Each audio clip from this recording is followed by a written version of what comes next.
jeg vil gerne takke alle beta-testere. Der var 6 af dem i alt, som der var super gode til at komme med gode input til, hvordan det var, vi skulle få ReSherry til at blive det perfekte app, som det er blevet nu.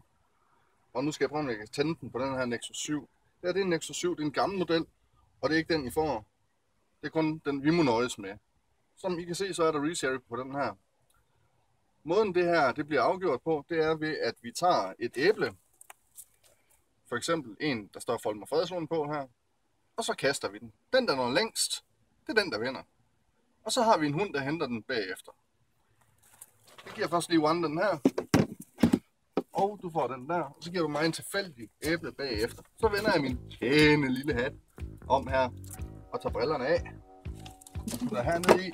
Og så her. Så kan jeg ikke se en skid. Og så skal jeg have en æble et eller andet sted. Giv mig en æble i hånden. Tak. Og den har I set. Det var en. Ja. Det var to.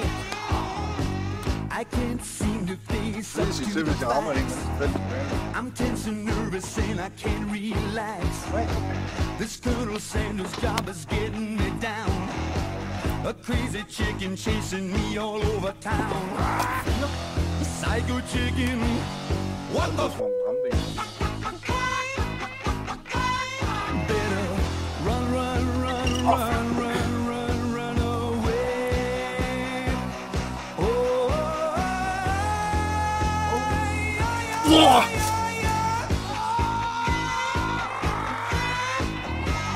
I don't know just what to do. He's got a grudge against Frank Perdue. He's clacking a lot, but he's not saying anything.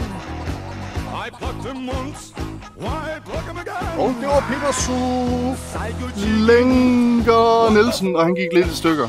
Tillykke, Peter! Mange tak for, at I var behjælpelige med at være beta-tester. Det var en fornøjelse. Tak for det.